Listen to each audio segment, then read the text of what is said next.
I'm gonna do SEP4. Hopefully it's not the worst this unit. Obviously the energy graphs are pretty nasty, so we might just start with that. Energy graphs. Okay, so there's a couple things to kind of keep in mind with energy graphs. These are tricky.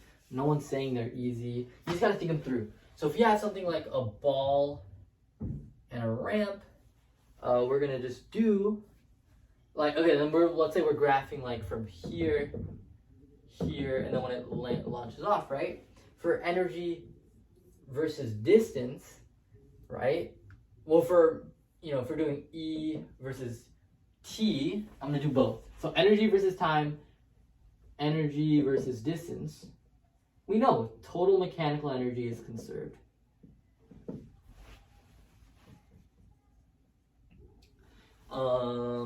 Cool. So we know that for both of them, so if we're doing UG next, we know both start with the same UG, and notice how the total mechanical energy is equal to the UG at the start, right? Because the total mechanical energy is equal to the initial UG, like throughout the entire time. All the energy is stored as UG initially. So for distance is pretty easy. You're just doing a linear line when it's on like a ramp like this, because we know that UG, I'm gonna hope you can see this well. UG is equal to mgh, and then for every distance, like every meter it sort of goes out of the ramp, it falls the same height. This h is changing at a constant rate. Likewise, so in contrast, if you were to do energy versus time, you gotta kind of think about it. Each second, so if you were to draw sort of a motion map, something like this, right? Each second it moves faster and faster if one arrow represents 1 second. So in the first second it barely moves and barely loses height.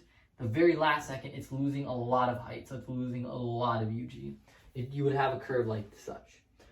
I'll tell you something, if you can get this, you just got to apply conservation of energy for the rest. What do I mean by that? Well, we know that if there's a little, so here, I'll write it like this. A little change in UG is going to equal a little decrease in UG, so maybe I'll draw like this, results in a little increase in K and then a little increase in K rod.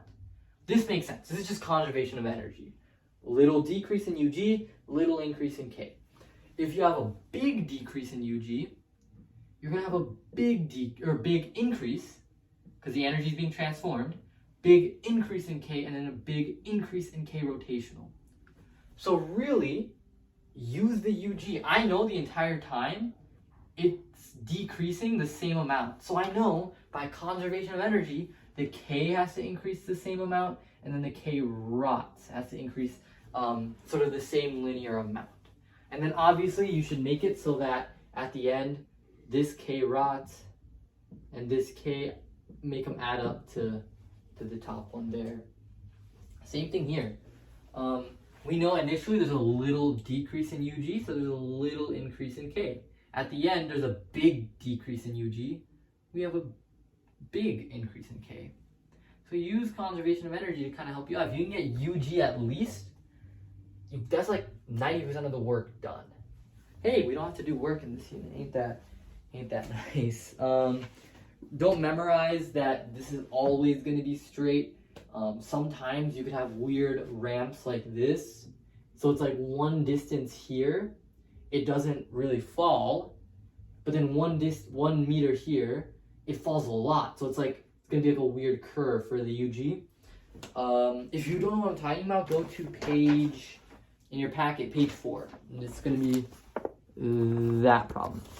And you can think about that some more. I doubt, we haven't had that on quizzes. Can't promise you it won't be on this test, but I don't think it will be.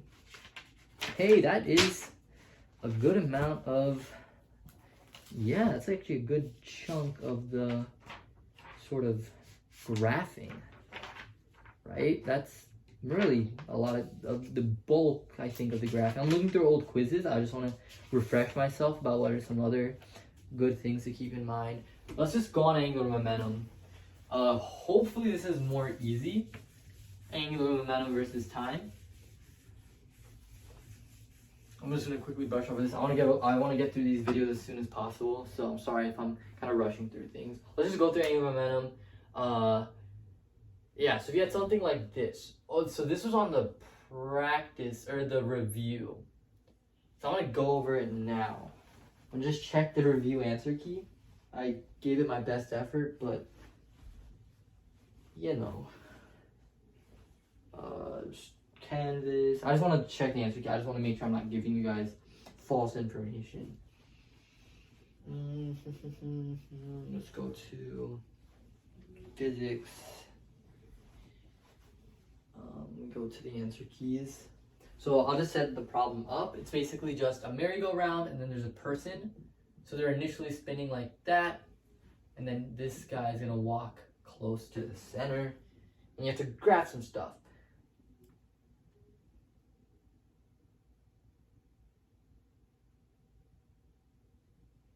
Okay. So, what should that look like?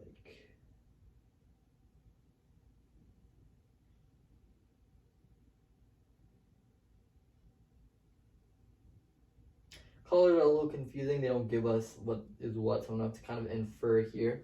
Let's just start with what happens to the angular velocity versus time. Okay, so as the person walks closer, we know that initially it's going to be just spinning at the so this is for the merry-go-round. Just for the merry-go-round. Initially, so you can, even though we're focused on the merry-go-round, think of it as one system, right? Initially for the whole system, no net torque, angular momentum is conserved, and then as it gets closer, the rotational inertia of the whole system decreases. Mass is getting closer to the center, so the whole thing is going to spin faster. If the whole system is going to start spinning faster, then the merry-go-round is just going to spin faster, right? This isn't anything crazy. Now I kind of want to hone in on this now. We're going to do L. I have 3 colors, right? Okay, that might make things easier. Okay, so let's graph the angular momentum versus time. So let's start with the whole system. We've kind of been this has been kind of beat to death. I don't know if that's the saying. The angular momentum is conserved for the whole system, no net torque. So in green here, that's a TL, I guess, total angular momentum. For the merry-go-round, let's think about this. I'm going to do red for merry-go-round. Initially, it has some angular momentum because it is spinning. And then we graphed here, the omega went up. So if L is equal to I omega, I is constant, omega. I for the merry-go-round is constant. Remember that. Just because the person walks closer, that just means for the whole system, I decreased. For the merry-go-round, it's the same exact mass, same exact distribution. So if omega went up, L went up, boom. Now this is what kind of tripped me up next, okay? You have to kind of think about this one. The person is going to have some angular momentum. So initially I need everything to add up to L, like this initial, because this is the total for the whole system. I'll maybe draw it like right here. This plus this adds up to that. So for the person, in order for the angular momentum of the whole system to be conserved, this would need to go down. The person would have to lose angular momentum. How much? It has to be the same amount, just reverse. So if this increased by 2, this would have to decrease by 2. It's got to be the same. That way, angular momentum is conserved, and then at the end, these two values are still going to add up to 2, or still going to add up to like the green total. That might hurt your brain a little, because it's like when the person gets closer, it's actually going to start spinning more. So if we think about L equals I omega, omega goes up. However, I is equal to M, so the rotational inertia for the person, M R squared omega. This R decreases. And this R is going to decrease, it's going to decrease a lot. And we know it's going to decrease a lot because it's moving closer. And also this is squared. So if this is R decreased by 1/2, you square it, you get 1/4, right? So, you know, the rotational inertia decreases way more than the omega increases, the whole thing goes down. So if that last part doesn't make sense to you, think about it in terms of angular momentum first. Think about it like this. I know it has to go down. It has to. Otherwise, physics is broken. This cannot go up because you have more than what you started with. So you gotta think through the angular momentum first. That's my biggest advice. Other than that, I don't know what else to really talk about. I'm thinking about in terms of the practice test, some more angular momentum stuff.